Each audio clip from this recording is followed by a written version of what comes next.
Hello, this is a game called You're Bluffing or Kuhhandel, and this particular one is Kuhhandel Master. This is Simon Lavender, and this is Amass Games, and I'm going to tell you about a game that actually probably got me into board gaming to a big degree. There was a Kickstarter actually for a game that looks identical. It was pretty much the same game that I got banned because they were just plagiarizing it completely. Contacted Ravensburger, heard nothing back from them, so I'm glad I got this one second hand. Now, this is the Dutch name, basically means cow trader. And I've heard of a handler, basically a trader. And these rules are in English. The original ones do come just in Dutch. I'll be doing a separate review another time for that one.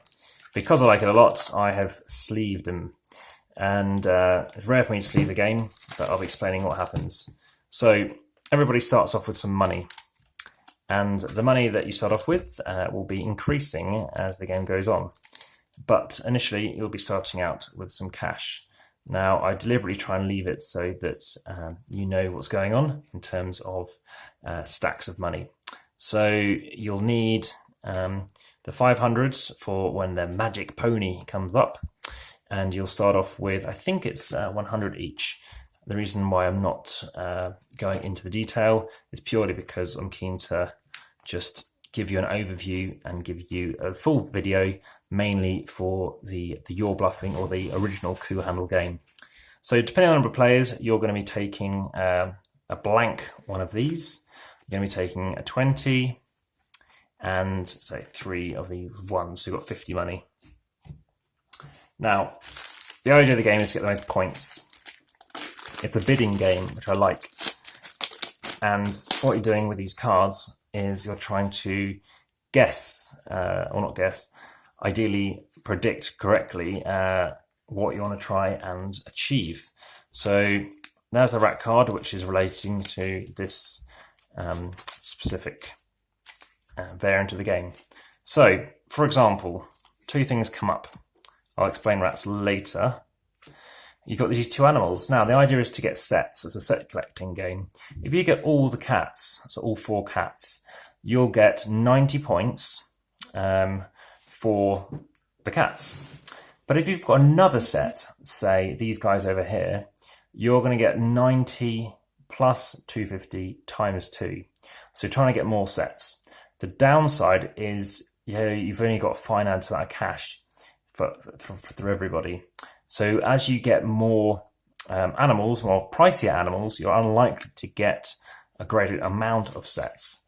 So we have the cockerel, which is the lowest at 10, the goose at 40. Here's that horse at 1,000, and then you've got the pedigree. So this is for this expansion. And here's the golden donkey, let's call him. So basically, when this comes up, everybody gets some extra cash. So we've got 50, and then next time one comes up, you get 100, everyone gets 200, everyone gets 500. So trying to work out exactly how much you want to get of everything does vary. You've also got the goat at 350. I know the pig is 650, and I explain what these rats mean as well. The dog at 160. I do prefer the original artwork. This game came out in 2009. The original was 1986. So what happens? You're going to be bidding, choosing to either say, right, I want to, offer something up. So you can either offer something up that you've already got and trade with somebody, or say, right, who wants to offer me 90 for this cat? If you're offering 90 or offering me 10 for this cat, and you're saying, all right, 10, 20, 30, 40, 50. Oh, you're saying 60. Right.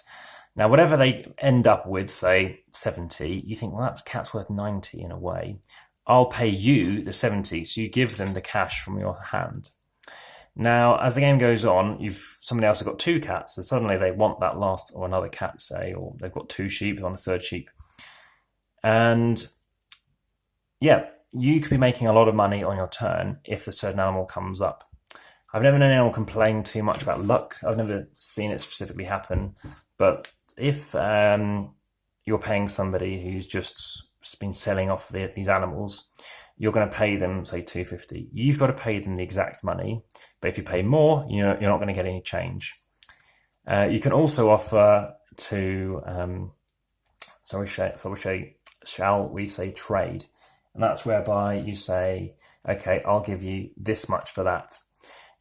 The way this kicks in is the fact that, yeah, of course, it means nothing. And you're saying, okay, I'll give you X amount. So, yeah, the way this works is the fact that somebody, say, wants a cat and you've got one. So they could be saying, I'm going to give you 100 for that cat. Or I'll give you this for that cat. And you say, okay, now, of course, you don't know what they've given you. So it could be 100. Maybe the letter's just come out. You're not certain. Apologies for the blur. I think it's because these cards are sleeved. So some of them are, at least. So for that instance, yes, it might not be something to risk, but once they're saying they're going to give it to you, that's how it proceeds. Additionally, you could swap something for something else, and whoever turns up to have the most money, they'll keep the money, and the other person gets the animal. Okay, now these rats, so this is where it differs, and that's basically, it'll, at the end of the game, whoever's got all the 4 rats will eat off or scare off their lowest value animal, which if it's like 10 cockerel, it's fine. And finally the pig.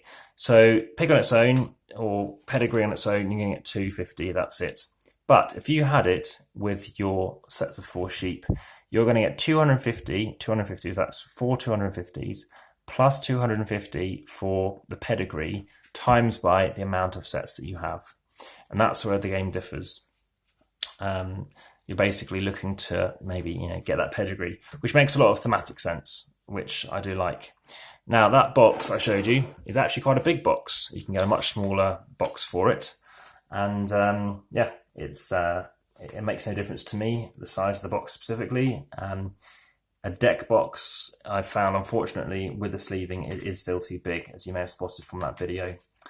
I will spend some time just tidying up these cards, but for now I will be doing a quick weigh-in, which I think for prize animals makes quite a bit of sense. So these ones still need to get sleeved. And of course they need to be sleeved or unsleeved for these, otherwise we're going to end up with a mixed match of how things are happening. So we'll go ahead and do that. Now, with this amount of cards, you've also got to consider how you're going to keep all these together. Will these all fit in one box like that? They will just, I think. So, big elastic band. Again, that's the trouble with the side of this box. It does actually come with an insert, but with sleeving, it no longer fits. So, unfortunately, I've had to look into alternatives. But yeah, it's a transportable game. Obviously, it's just a card game, but the fact you can play it anywhere is really handy. You don't need to have too much space either. So just chucking those in the box, and I think there was another elastic band too. You can go in here as well. Let's put it all on top. So this is Kuhhandel, the #1 goose. They're showing us something. Rutger Holtz, I haven't played many of his other games. I will give you a negative weight. That's how much I say it's going to stay in there. 409 grams to obviously trade some animals.